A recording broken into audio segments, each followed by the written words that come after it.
nende ette saadetud küsimuste eest ja vastame teile täna nii palju, kui jõuame.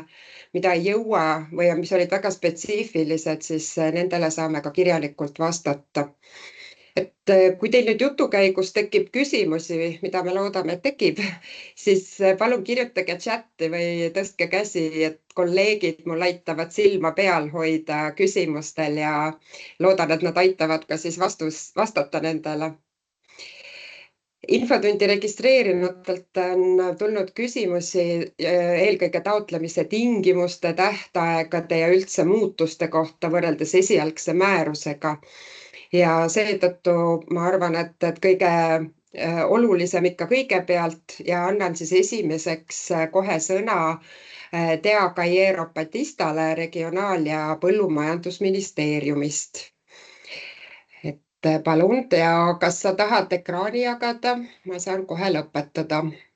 Ja tervist, tahan ekraani jagada ja enne kui ma ekraani jagan, ma tean, mis kõiki huvitab, et palju piirkondadel raha on. Ütlen ausalt ära, et rahasummasid täna veel ei tea, sest et kõikidele teile ilmselt on teada, et kärpekirves on tabanud siis Euroopas struktuurifonde ja need kärped lähevad siis Eesti riigikaitse tugevdamisse ja meie minister on otsustanud, et need kärped on proportsionaalsed kõikide meetmete nii-öelda kasutusele võtmata vahendite pealt. Ja seetõttu, kuna minister ei ole veel oma lõplikku sõna öelnud, siis ei saa ma teile ka öelda, et kui palju väheneb, natukene väheneb, võib-olla mitte nii olulisel määral, aga siiski teatud juhtudel mitte oluline määr võib teid tugevasti mõjutada, seetõttu ma ei taha teilt lootust ära võtta, suurtes miljonitesse ei ole, aga ta on siiski üsnagi selline üsnagi kärbe. Ja millal see selgub, tegelikult on käskiri kooskõlastamiseks juba üles pandud, kui minister tuleb tagasi komandeeringust ja see kooskõlastus jõuab temani, siis teeb ta lõplikud otsused, et mismoodi siis sellele PEEK-rahale otsa vaadata. Nii et mul ei ole ennem teile ka võimalust neid numbreid öelda kahjuks. Ja teine selline uudis, kas see nüüd uudis on, aga tegelikult terviktekst siis selle määruse, PEEK-määruse terviktekst ilmub 22. alles Riigi Teatajas. Meil on need muudatusparagrahvid kõik olemas, et neid tegelikult me saame jagada, et Pille saab teile jagada, saab ka seletuskirja jagada, aga ma saan aru, et kõiki huvitab ikkagi see terviktekst, et sinna otsa vaadata. Nii et proovime täna siis rääkida nendest, mina räägin minu vaatest, mis on olulised muudatused. Olulisi muudatusi on, ma ütleksin nagu 3 sorti, osad, mis puudutavad just taotlejaid suurel määral, teised puudutavad tehniliselt võib-olla RTK-d rohkem ja kolmandad on sellised tehnilised nipet-näpet, mis on parandatud lihtsalt, et oleks korrektne, mis tegelikult nagu maailma ei muuda. Ma panengi praegu presentatsiooni nüüd ette ja räägin siis oma valikutest ja teie saate siis pärast peegeldada tagasi, et oma küsimustega. Üks moment. Vale asi tuli või? Ei, ikka õige asi tuli. PEEK-muudatused, jah.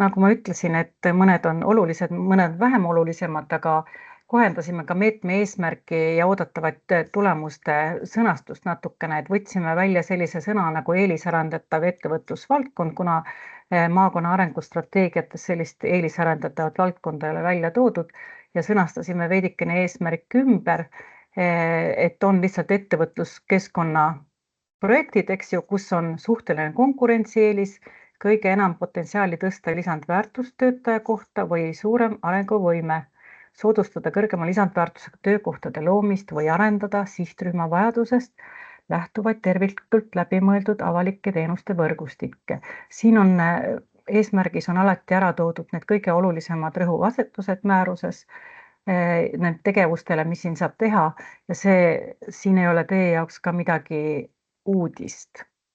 võib-olla siin järgmises punktis on nii palju uudist, et kui varasemalt te valisite projektile ühe väljundnäitaja, ühe tulemusnäitaja, siis tegelikult see mõte, mis oli ka algselt, et projektile tuleb kõik väljund- ja tulemusnäitajad valida, kui projekt nendesse panustab. Ja ma siinkohal näitan need väljund- ja tulemusnäitajad ära teile, nendes ei ole muutusi, aga selles valikus on muutused. Kui te oma projekti koostate, siis te mõtlete läbi, kas teie projekt panustab ainult integreeritud territoriaalse arengu projekti või on tal teised väljundnäitajad ja tulemusnäitajad ka kohased. Ja need tuleb siis ära märkida ja RTK siis vaatab ja valvab, et need kõik saaksid ilusti siis taotluse juures korrektselt ära täidetud.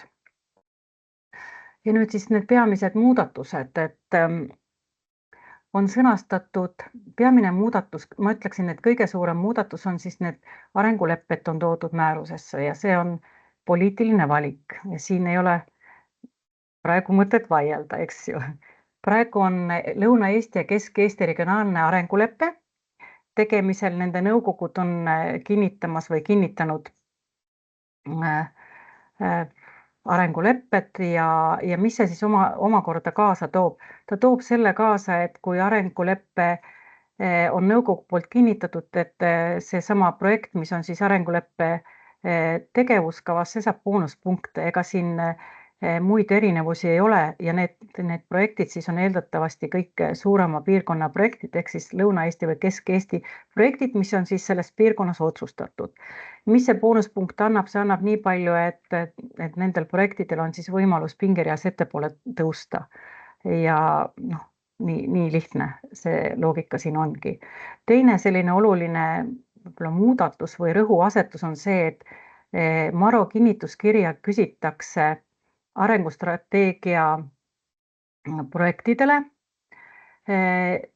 Ühe tegevussuuna kohta ühele projektile saab MaRo kinnituskirja anda ja see on siis selleks, et RTK-l oleks võimalik seda projekti lugeda, vastavaks tunnistada, lugeda teda vastavust kontrollis, et on ta läbinud. See on selleks, sellepärast see muudatus tehtud, et ainult maakondadel on endal õigus otsustada, milline on nende prioriteetne projekt, milline ei ole. Ja sellepärast see kinnituskiri küsitakse. See ei ole RTK nii-öelda pädevus ega kohustus seda kontrollida, sest seda saab ainult teha kohalik MaRo ja sellepärast me seda kinnituskirja küsime. Nii et MaRode kinnituskiri peab igal juhul olema. Aga arengulepete nõukogu kinnituskiri peab olema sel juhul, kui soovitakse arenguleppe projektile boonuspunkte saada. Nii, ja siin selles slaidist nagu põhimõtteliselt ma ütlesingi need mõtted ära, mis on need olulised muudatused. Siin selle esimese punktiga natuke on vist kordamisse läinud, et olen välja toonud veel need boonuspunktid, 0,5 boonuspunkti ja siis lisaboonus, nagu ma ütlesin, võimaldabki nende arenguleppe projektidele siis tõusta teistest ettepoole kui suurema piirkonna koostööprojektid. Ja see on see, mida tegelikult ka selle PEEK-meetmega püütakse saavutada, et suurem piirkond teeks omavahel suuremat projekti ja suuremat koostööd. Nii, väga oluline muudatus siis on, et projektid, mis ei sisalda ehitamist või muid investeeringuid, mis on oma olemuselt siis need pehmed tegevused, arendusprojektid, saab taotleja ise määrata projekti alguse ja lõpu kuupäeva, arvestades struktuurivahendite lõppemise tähtaega, eks ju, sellest siis kaugemat tähtaega ei saa määrata. See uuendus annab siis piirkondadele paindlikkust oma projektidega alustada ja lõpetada ka. Ja miks see niimoodi on tehtud, sellepärast, et pehmete tegevuste projektides tõepoolest ei ole neid suuri ehitusteemasid sees, mis võivad ajas, eks ju, minna pikalt venima ja mis pehmete tegevustega ei ole seda ohtu, et nad jääksid kuidagi see struktuurivahendite perioodi lõpus kuidagi nagu väga ohtlikult siis pooleli või tulemused täitmata. sellepärast ja see oli siis ka maakondade ja projekti kirjutajate soov, nii et siin on siis vastu tuldud siis taotlejate soovile.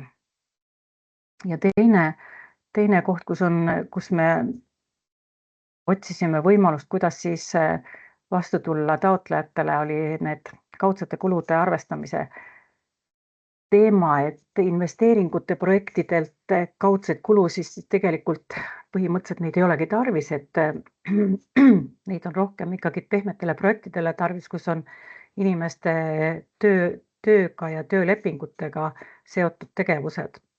Ja kaudsed kulud siis arvestatakse üksnes nendele projekti tegevuste abikõlblikest kuludest, mis ei sisalda investeeringud ehk pehmete tegevuste kuludelt. Ja projektide tegevustele, mille sisuks on siis investeeringud, kaudseid kulusid ei arvestata, nii et selline uuendus. Lühidalt, kaudsed kulud 7% siis pehmetelt tegevustelt.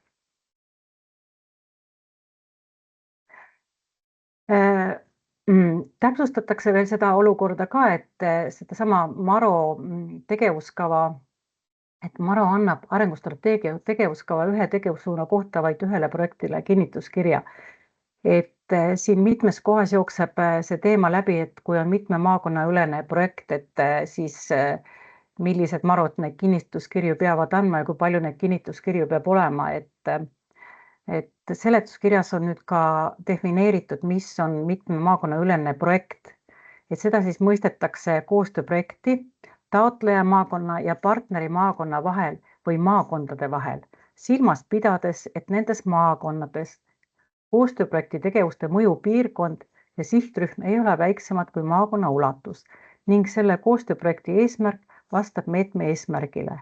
Ehk siis tegelikult on nii, et selle punktiga või selle definitsiooniga püüame siis anda teile selgust, et kui on mitme maakonna ülene projekt, siis te peate mõistma, et mõlemad, ütleme, oletame, et on 2 maakonda, siis mõlemas maakonnas peaks ta olema nagu maakonna ülene, mitte niimoodi, et on koostööpartner, näiteks nagu siin on mõningates näidetes toodud, et on see turismi, mis ta siis on, turismiorganisatsioon, aga see turismiorganisatsiooni partneriks olemine ei tähenda ju veel seda, et projekt on maakonna ülene. See, kas projekt on maakonna ülene, see tuleb tema sisust ja sihtrühmast, nii nagu siin on defineeritud. Nii, siis on siin veel arusaadavuse parandamiseks on siis defineeritud või täpsustatud ka turismi sihtpiirkonna definitsiooni ja on ka selgitus siis matkaradade ja jalgratta teede osas, et selle juurde me kohe jõuame. Ma olen siia kirjutanud, et SK, see on seletuskiri punkt 12, et kui te seletuskirja saate, siis te saate vaadata. Muudatusega siis tekib võimalus teises taotlusvooru projektides lisada jalgratta ja jalgteedega seotud kulutusi ka turismisektori sihtpiirkonna arendamise projektidesse. Kui need kulud on otseselt seotud siis nende turismitoodete ja teenuste või külastusteekondade arendamisega. See on selleks, selline täpsustus selleks, et oleks arusaadav, et turismiprojektides huviväärsustele juurdepääsu tagamine, kas matkaradadega või siis ka jalgteedega või mingite muude liikumisteedega, see on vajalik tegevus ja see on otsene kulu ja see on aktsepteeritav kulu. Et selliseid liikumisradu siis ei loeta liiklusseaduse paragrahv 2 punkti 81 mõistes teedeks, mida siis välistatakse. Ja siin on siis nüüd ka välja toodud, et välistus, see jalgratta ja jalgteede välistus on toodud algselt ka sisse, see algne mõte oli, et välistada toetavate tegevuste dubleerimist teise meetmega ja see on jalgratta jalgteede rajamiseks välja töötatud toetusmeede. Ainult selleks, mitte sellepärast, et takistada turismiprojektidel juurdepääsu teede või matkaradade rajamist. Nii et ma usun, et seletuskirjas on nüüd selgelt lahti kirjutatud, et see ei ole mitte takistamiseks, vaid see on selleks toodud sisse jalg- ja jalgrattateede paragrahv liiklusseaduse mõistes, et dubleerimist teise meetmega vältida. Jätkuvalt ei ole meetmest toetatavad sellised jalgratta jalgteed, mille peamine kasutus on seotud kohalike elanike rekreatsiooni või igapäevase tööle või teenustele liikumisega, sest sellised tegevused ja kulud ei panusta meetme eesmärgi ja tulemuste saavutamisse ning on toetavate tegevuste ja nende ettevalmistamisega otseselt mitte seotud projekti elluviimise seisukohalt põhjendamatud kulud. See lause ka, pikk lause on ära toodud ka selleks, et teha vahet, et millal siis ikkagi on jalgratta jalgteed välistatud. Nii, ja minul on tegelikult slaidid otsas, ma mõtlesin, et ma ütlen veel 2 sõnaga paar asja teile. Võin siit välja tulla oma nägu ka näidata. Kohe, kui me saame selle kuidagi ära lõpetada. Nii, palun. Pillega seletuskirja ja seda määruse teksti ei ole saadetud taotlejatele, jah? See, mis on ministri poolt allkirjastatud. Ei. Okei. Siis ma ütlen, et hindamiskomisjonide osas veel nii palju, et need inimesed, kes on hindamiskomisjonides olnud, et määruse muudatusega on ka nüüd hindamiskomisjonidele appi nähtud ekspert ja eksperdid teevad selle suure töö ära ja hindavad siis ja võrdlevad taotlusi vastu hindamiskriteeriume või hindamiskriteeriumite alusel ja annavad selle aruande siis hindamiskomisjonidele selleks, et hindamiskomisjonidel oleks lihtsam orienteeruda ka siis nendes hindamiskriteeriumites. Hindamiskomisjonidel on õigus kas nõustuda või mitte nõustuda. Kui te nõustute ekspertidega, seda teil endal lihtsam. Te saate nende väidetele ja nende põhjendustele tugineda. Aga kui te ei nõustu, siis see õigus on hindamiskomisjoni liikmetel olemas, siis tuleb oma mittenõustumisi põhjendada ja see on ka kõik okei. Aitäh sulle, Tea, et meil on tulnud ka juba küsimusi Mul on üks ja asi kommentaare. Pille, üks asi veel, et tahtsin öelda seda, et siiamaani esimeses voorus olid ehitustööd ja investeeringud seotud ja on praegu ka seotud toetuse, ta on siis selle esitamise päevaga, siis võib niimoodi ütelda. Ja 18 kuud on see aeg, kus peab siis ehituslepingusse jõudma taotleja. Ja RTK-le on antud kaalutlusõigus, et teatud juhtudel ja kaalutletud ja riske hinnates siis ka teha teatud pikendusi. Aga need riskid peavad olema hinnatud, analüüsitud ja ühesõnaga põhjalikult läbi kaalutud, et see info ka, et teatud juhtudel, mis iganes võib tulla, eks ju, tegelikult paistab ju struktuurivahendite perioodi lõpp ja mingit sellist teadmist ei ole, et seda struktuurivahendite perioodi pikendatakse, et kui on mingisugused ekstra erilised olukorrad, siis tegelikult selleks juhuks on ka olemas nii-öelda backup, et saab RTK-ga asju arutada.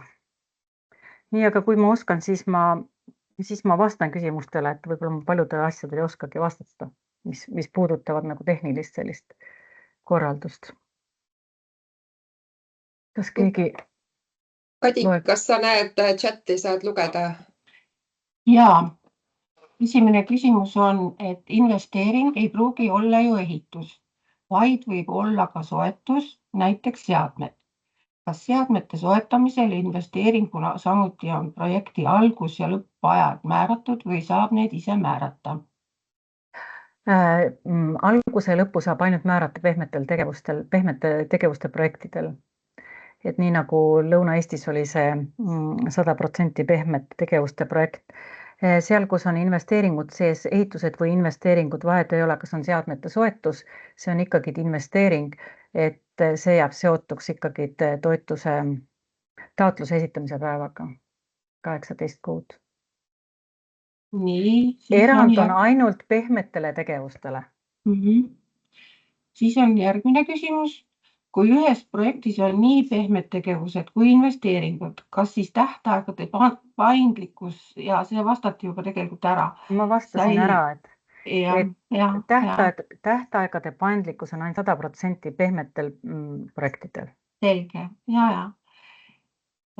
Siis on küsimus. Eesmärgis on täpsustatud, et oodatud on projektid, mis annavad kõige enam lisandväärtust. Kas see tähendab välistus turismiprojektide osas? Ei, see ei tähenda absoluutselt mingisugust välistust. Eesmärgis on sõnastatud palju valdkondasid või tähendab mitmeid valdkondasid ja nende nii-öelda siis soovi, et need eesmärgid oleks siis seatud sellised, et lisandväärtus puudutab ikkagi ettevõtlusega seotud projekte. See näitajaks olema. See siis ikka kehtib ju kõik sõltub projektist. Ma ei saa ütelda ka, et näiteks turismiprojektid ei oleks ettevõtlusega seotud. See sõltub projekti sisust. Ja. Järgmine küsimus on see, et kas nõue on, et vähemalt üks ehitusleping peab olema sõlmitud või peavad olema sõlmitud kõik projektiga seonduvad ehituslepingud? Ma ei tea, ma annaksin siin RTK-le vastata selle, kuidas te esimeses voorus olete nendele asjadele otsa vaadanud, kuidas te olete teinud, ma arvan, et sama praktikat peaks ka teises voorus nii-öelda jälgima.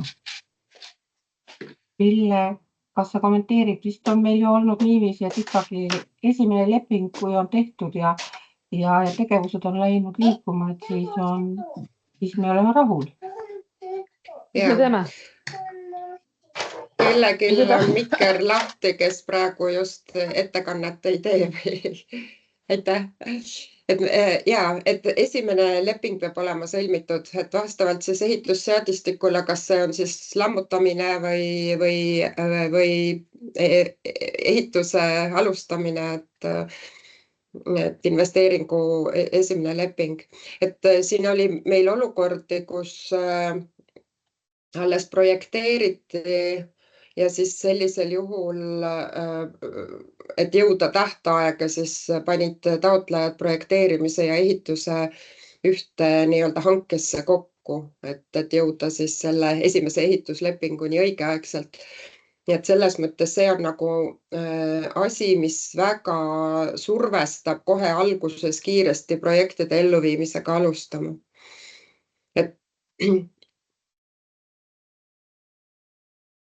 Järgmine küsimus. Maro kinnituskiri. Kui taotleja on Tartumaa omavalitsusliit, kes esitab üle lõunaeestilise projekti, 6 maakonda, kõik on partnerid, kas kõigi 6 maakonna Marot peavad esitama kinnituskirja arengustrateegia sobivuse kohta?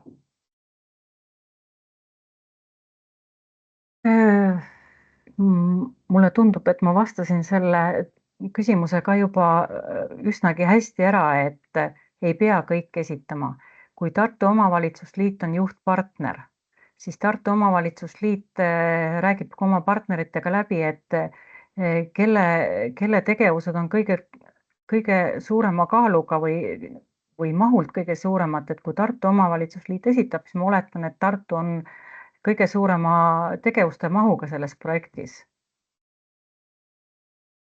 Kas teiste maakondade siis osalus tähendab siis selles projektis, et teised maakonnad on ka maakonnaüleselt siis sellesse projekti hõivatud või on seal lihtsalt on teistest maakondadest partnerid, et seda vajadust ju ei ole, eks ju. Ma ütlen, et ühe Maro kinnituskiri on vajalik, eks ju, ja teiste Marode kinnituskiri on sel juhul vajalik, kui te soovite boonuspunkte mitme maakonna ülese koostööprojekti osas ja selle eest saate 0,5 punkti, aga seda vaadatakse sisuliselt, kas teise maakonna ja kolmanda maakonna tegevused on siis maakonnaülesed või mitte.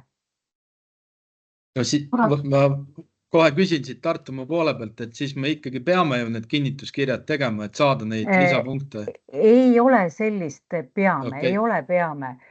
vaatate, räägite läbi, näiteks kes te partnerid on? No, kõik Võru. 6 maakonda ja kogu Aga kas maakonna kõik- ulatuses. Kõik. Vaat Sven, vist ma ei saa sinuga praegu nõustuda, sest et selleks, et seda otsustada, lugege see korra veel see definitsioon üle, mis on maakonnaülene projekt, eks ju, ja siis otsustate, et millised maakonnad annavad need kinnituskirjad. Ja kui teil on 6 maakonda, tõesti tuvastate, et kõik 6 on maakonnaülesed sisuliselt ka, siis kõik 6 annavadki kinnituskirjad ja siis teil on õigus selle 0,5 punktile, boonuspunktile. Väga hea, nüüd saime vastuse. Aga see peab olema sisuline. Mis mõttes sisuline? No ma korra loen sulle selle definitsiooni veel ette, eks ju. Mitme maakonna ülese projektina käsitletakse või mõistetakse koostööprojekti taotleja maakonna ja partneri maakonna vahel või partnerite maakondade vahel silmas pidades, et neis maakonnades koostööprojekti tegevuste mõjupiirkond ja sihtrühm ei ole väiksemad kui maakonna ulatus ja see ongi sisu. Tulebki vaadata, kas 2., 3., 4. ja 5. ja 6. ka koostööprojektide eesmärk vastab meetme eesmärgile, kas tegevused on maakonna ulatusega ja kas sihtrühm, kui suur on sihtrühm, eks ju, see tähendab sisu. Et ma ei oska praegu ütelda, mitu kinnituskirja, kas kõik peavad andma või ei pea, üks peab kindlasti andma. Muidu projekt ei lähe, eks ju, tehniliselt kontrollist läbi, aga et boonuspunkte saada, et selleks on vaja siis seda sisu vaadata. Ja siin on käed püsti, ma ei tea, kas sama teema juurde tahab keegi kommenteerida? Ja mina tahan sama Anneli. teema juurde. Ja Kadi. Anneli oli enne, jah. Meil on vist Anneliga sama teema. Ja Kadi räägi. Ja, Kadi Viljandimaalt. Et me räägime sellest samast Lõuna-Eesti projektist ja tegelikult on meil siis seal plaanis kõigil partneritel sarnased tegevused üle maakondade.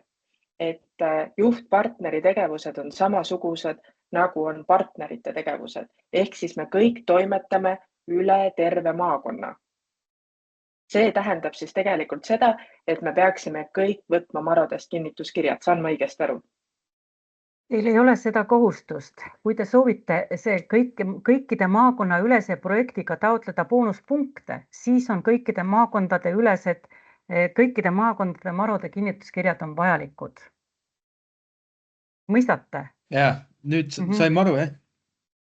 Muul juhul ei ole vajalikud kõikide maakondade Marode kinnituskirjad.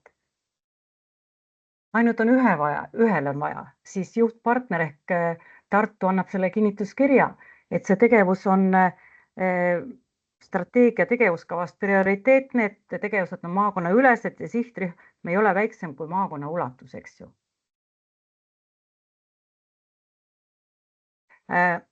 Sellesse peate natuke süvenema. Ma palun, Pille, et tegelikult neid muudatusi võib saata nii seletuskirja kui ka siis määruse muudatusi. Täis tervikteksti ei ole, sest et Riigiteatas ei ole ilmunud, aga seletuskirjas te saate need muudatuse kohad kätte. Te saate korra üle mõelda ja lugeda, et mõelda, kas see Lõuna-Eesti ülene, kõik 6 maakonna ülene projekt on maakondade 6 maakonna ülene projekt või ta siis ikkagi sisuliselt ei ole, eks ju.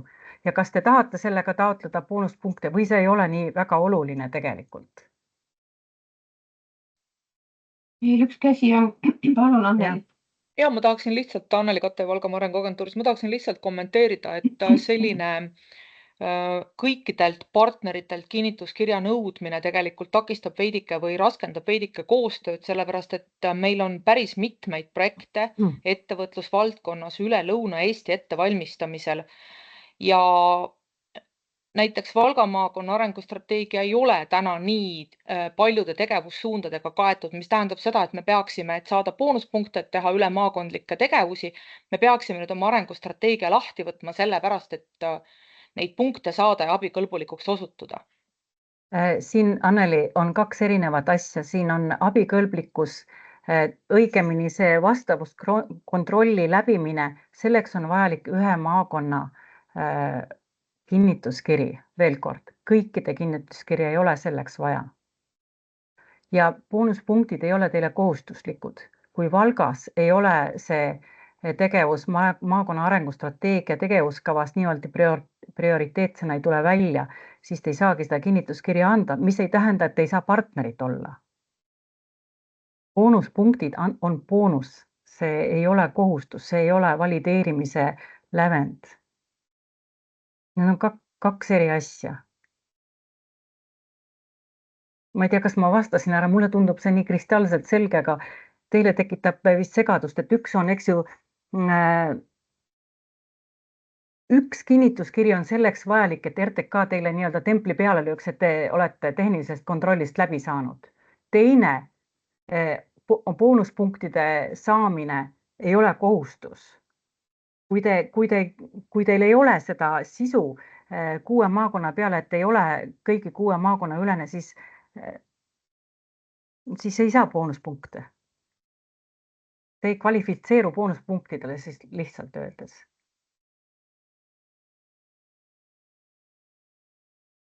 Ma ei ole siiamaani näinud, et see oleks takistanud, et üks ainuke projekt on jäänud poolenisti joone alla, kes hiljem ka sai toetus, et te olete need toetused niivõrd kenasti ära jaganud NUTS piirkondades, et teil ei ole sellest ju kunagi mingisugust häda tekkinud.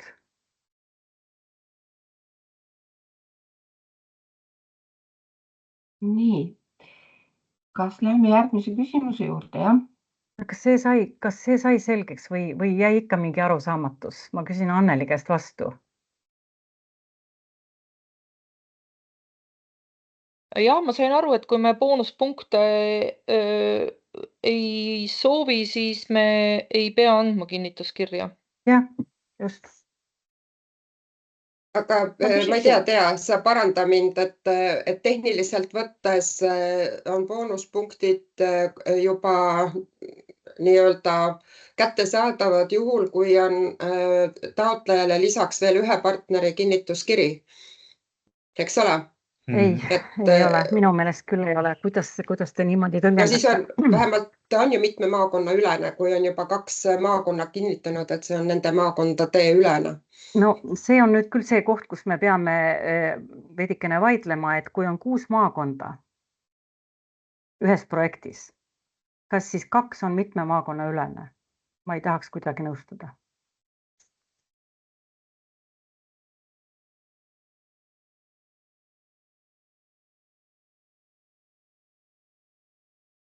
Tundub, et see olukord võib-olla, et tahab veel seedimist ja ehk lähme hetkel edasi.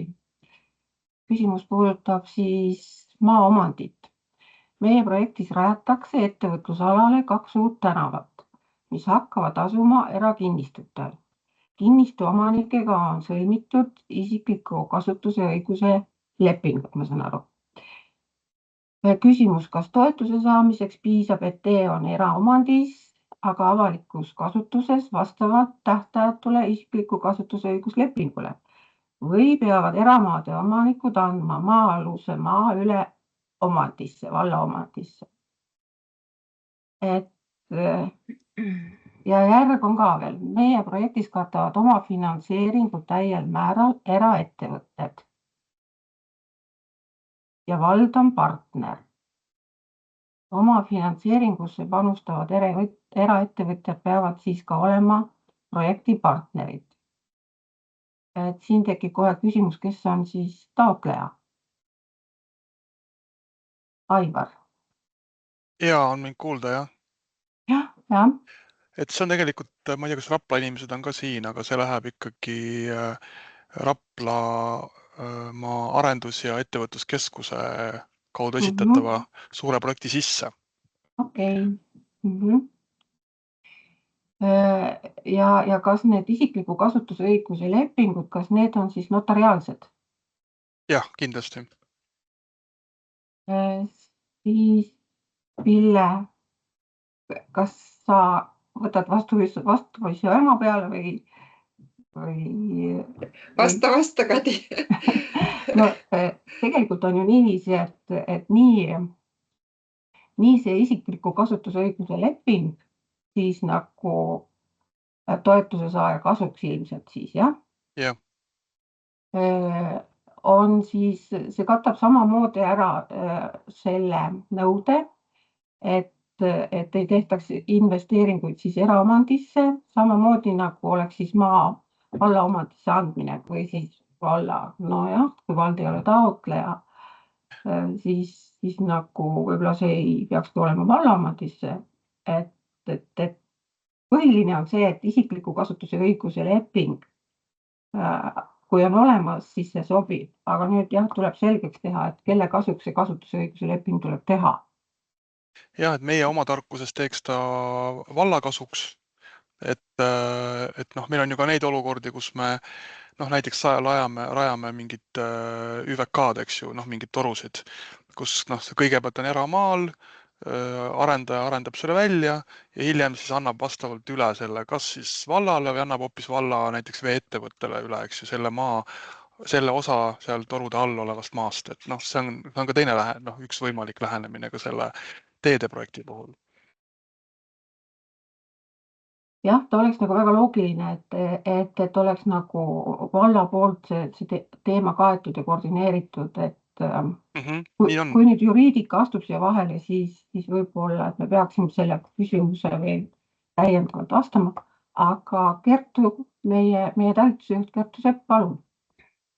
Ja, ma lihtsalt võib-olla täiendan veel, et selgituseks, et miks selline tingimus tavapäraselt väga paljudes meetmetes on. See on seotud ka kestvusnõude tagamisega, et kohustus on siis 5 aastat pärast lõppmakse tasumist kasutada seda objekti, eset, teed, mis iganes sihtotstarbeliselt ja see kohustus nüüd lasub küll toetuse saajal. Ehk siis tegelikult meie kontrollime seda, et kas toetuse saajal on täidetud kõik tingimused selleks, et tal oleks võimalik seda kestvusnõuet tagada. Ehk siis antud juhul, kui toetuse saajaks ei ole kohalik omavalitsus, peab seal olema vahel veel mingisugune instrument, mis tagab selle, et see toetuse saajal on samamoodi siis õigus seda teed kasutada vastavalt projekti sihtotstarbele. Jah, meie puhul on taotleja, eks ju, sihtasutus Raplamaa arendus- ja ettevõtluskeskus, et ma eeldan, et nemad ei soovi olla, eks ju, selle isikliku kasutusõiguse kasusaajad või nii-öelda vastaspool. Et seal võiks olla mingi regulatsioon, et ikkagi vald on see ikka partner ja siis vallal ja arenduskeskusel on siis omavahel reguleeritud need suhted. Ma saan niimoodi aru. Just. Ja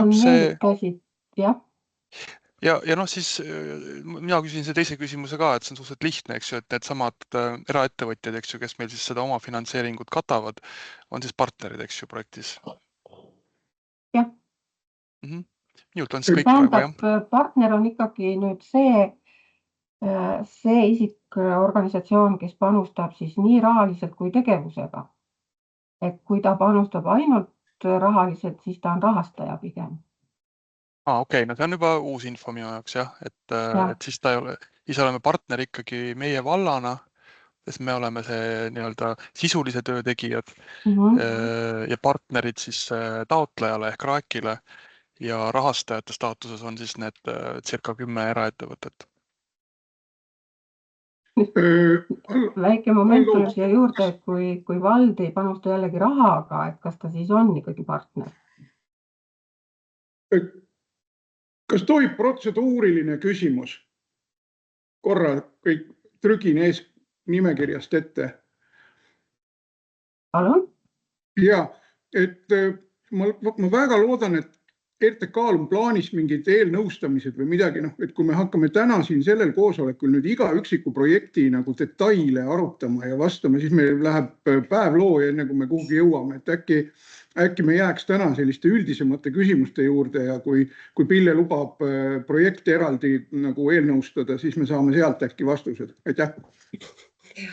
Ma ei vasta praegu su küsimusele, aga tänan sind selle eest, et sa võtsid mul sõnad suust, et ma just oleks teinud ettepaneku, et lähme oma päevakavaga edasi ja me salvestame need küsimused, mis on tulnud ja saame neile ka vastata tänase päeva jooksul nii palju, kui meil on ette saadetud neid küsimusi ja siis ka pärast kirjalikult, et tõsi on, et tõesti nii spetsiifiliseks me täna ei saa minna iga projekti osas täpselt selgitamaks, mis on abikõlblik, mis mitte, et kui sobib, siis me siinkohal teeks nüüd pausi, ütleks Teale suur tänu, et sa aitad meil pärast loodetavasti määrusega seotud küsimustele veel vastust leida ja selgitusi anda, et kuidas siis ikkagi täpselt need asjad toimima hakkavad.